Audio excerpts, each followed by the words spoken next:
rinengga endahing Suralaya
ramyang jagat wetan moyo-moyo jagat kulon yekti dudu sunare Surya Candra ndarumyang Kartika nanging gumelaring kahywangan Suralaya ya ing Jonggiri Kailasa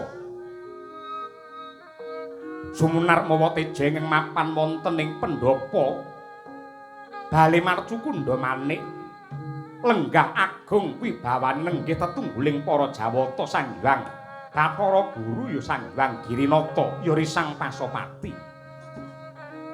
gadhep dening kamituwaning dewa Jawata ing suduk pangudal-udal Sanghyang Narada miwah Jawata ing kahywangan Salendra Bawana Bathara Indra ya Surapati dereng ngantos Sang Girinata medhar pangandika kedadak ebah para Durandara katungka pratane widodari panggoda pangrencana saking kahywangan Dandang Mangure nenggih Sang Bathari Durga ya Sang Bathari Permuni mangkono kawijil kang pangandika mecah dumateng sepine kang swasana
Dedep tidem perbawaning ratri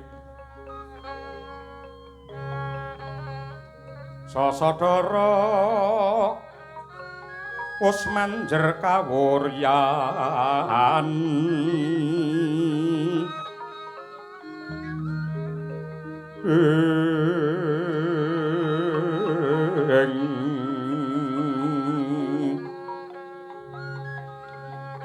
tan kuciwa memanise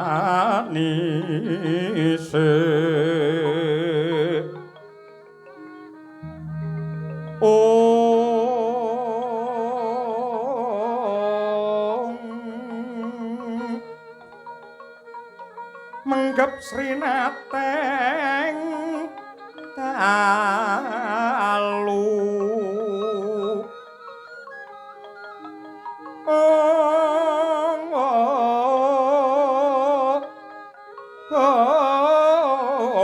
siniwaka sangya pradase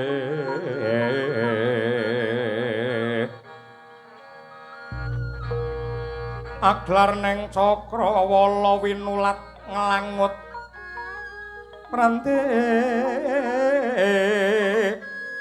ne peksa kebegan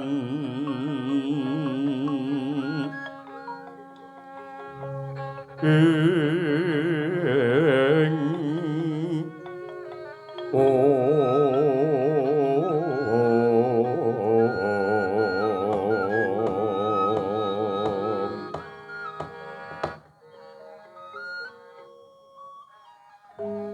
saking kehing tarangga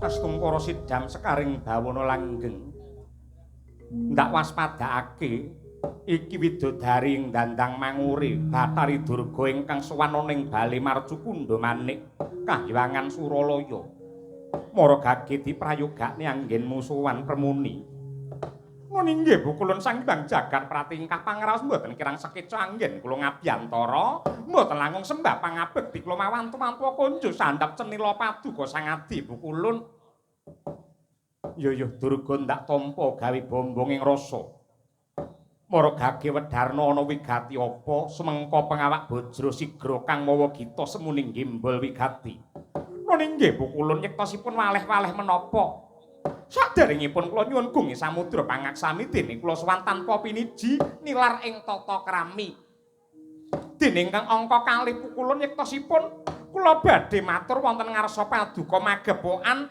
kalian menungsa sing wis kakehan umur, menungsa sing kakehan tingkah, menungsa ingkang kakehan polah. Mboten wonten sanes kejawi namung lurah wonten ing Karang Kadempel nenggipun Semar Badranaya. Sampun marambah makaping-kaping tansah ngridu dumateng raos kula anak-anak kula para Baju Barat ingkang mapan wonten ing Kahyangan Dandang Mangure. Dinten samangke Semar menika mapan wonten ing pucuking Gunung Tidar ngedegaken padepokan semunipun badhe ambangun kayangan. Patrapipun Badranaya anggenipun bangun kayangan menika sami kemawon ngembari dumateng panguwas paduka Sang Adi Kulun Sang Hyang Jagatnata. Cetha lamun Semar menika badhe mireng kampuh jingga kejawi saking menika. Semar menika rinten dalu tansah nindakaken puji dikir ngucapaken kidung suci lan mantra rahayu ngagungaken asmanipun Gusti ingkang Maha Kuwaos ingkang ndadosaken anak-anak kula para jim setan priprayangan menika sami sambat mboten kiyat karana badanipun sami kepanasen kawlagar dening dahana murup.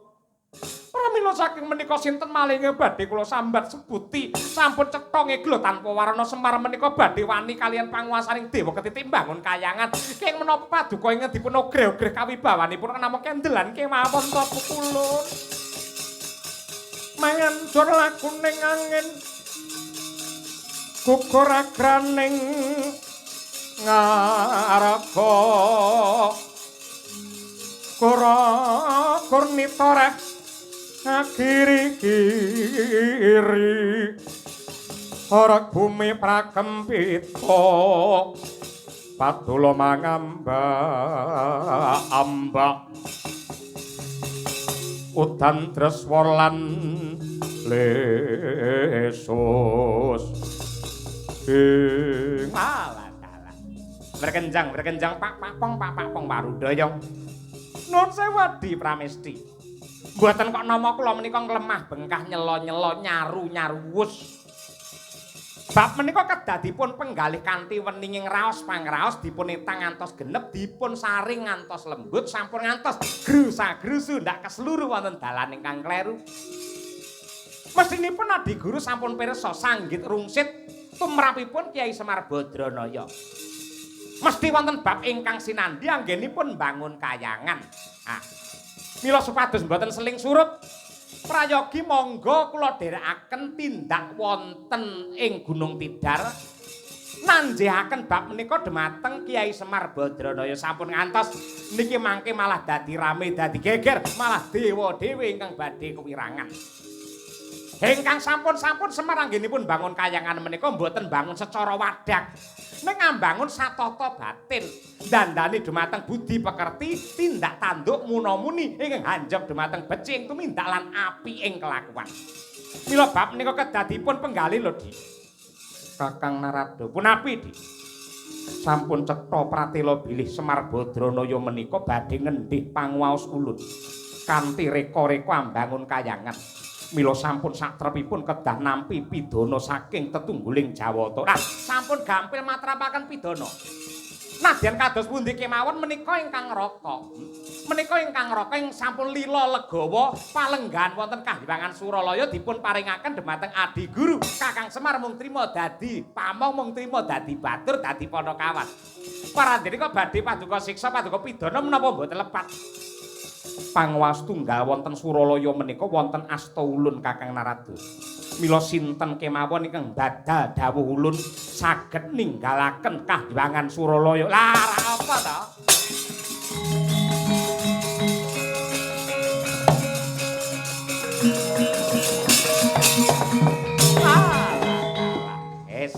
Anggere bantah dredah kudu panemu usul pamanggih yen ora cocok karo karepe entek-entekane ya dilereni, entek-entekane arep dipecat.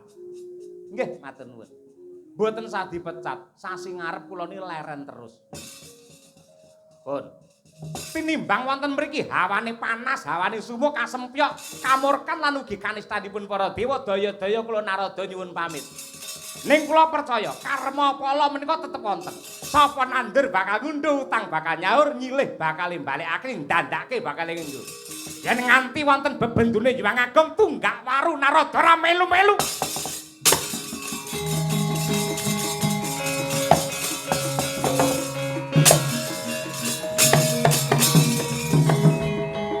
Padungane dadi pimpinan kudu tegas. Jenengan kudu duwe kawibawan aja gampang disetir kali naminipun Narada. Wong dewa-dewa ing cakrak-cakrak bagus-bagus pirang-pirang. Mbak cakrak ning racake ora betah melek. Ning kajenge pun. Penilak bagus, penilak sae. Timbang Narada kempong pira jambul wanen.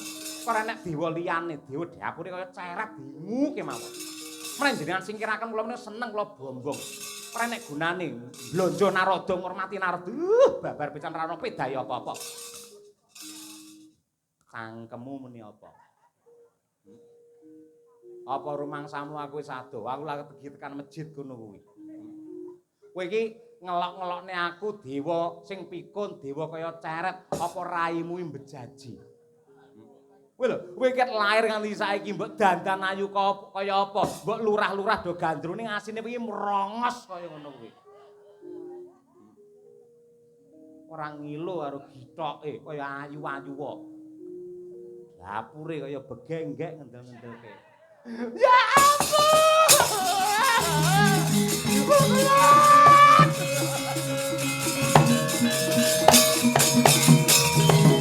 Aduh, kok menika kados pundi kula dipun lakaken begenten. Kok mboten ngewangi kula, mboten bantu kula, mboten ngayomi dhumateng kula. Kebangetan menika Narada, kebangetan kula. Kula dipun padhaken selikur. Lah nyatane kowe nglakoni ngono apa ora Durga? Tobat. Nggih. Ning riyen niku lak singen, Sampeyan kula sampun mertobat karena papan-papan ingkang kangge pelanyan menika sampun dipun tutup wiwit taun 2014. Kula sampun mertobat. Aja pundi Bu kula? Ulun pribadi sing bakal ngadili Semar Badranaya. Matur nuwun. Dewa Sukata marang kang orang perang Mudane arum-arum Nentanu ngawiyat Narada nepalan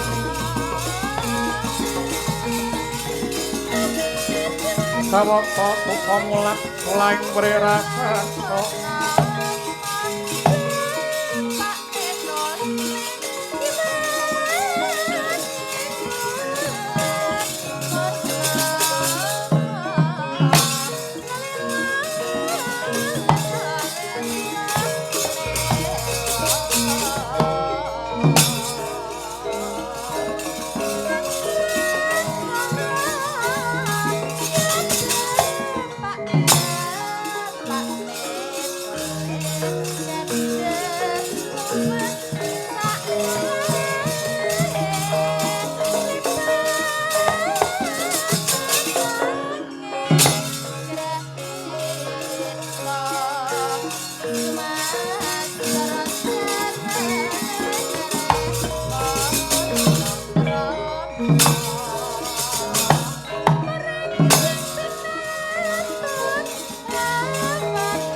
sang anjing langit kelap katon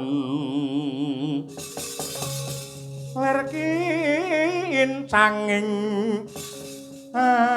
alis risang maweh gandrung bareng katuluker moyak mayik saking tias balewur lumaresang kandrung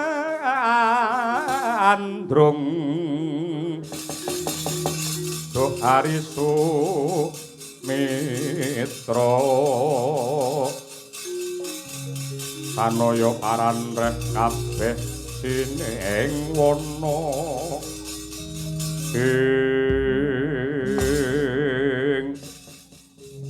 kalilan ingkang putra ing tunggul Malaya cumadung dawuh Kanjeng Ibu. Kula ingkang putra pun Jaramaya cumadung dawuh Kanjeng Ibu Bathari Durga. Anakku Prabu Dewasrani apa dene Jaramaya.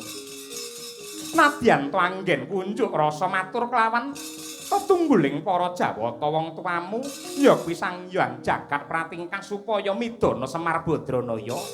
Wis disaguwining lamun ana bobol borote ana ketleyek ing lelakon kapengkok ing Pancabaya. Ndak pundhut kanthi banget Dewasrani Jaramaya aja mung mangku tangan. Nun inggih keparingipun kados pundi? Nadyan to sambung obor colok lintang rambatan pundak. Ripalungguhan iki ayo budal marang Gunung Tidar.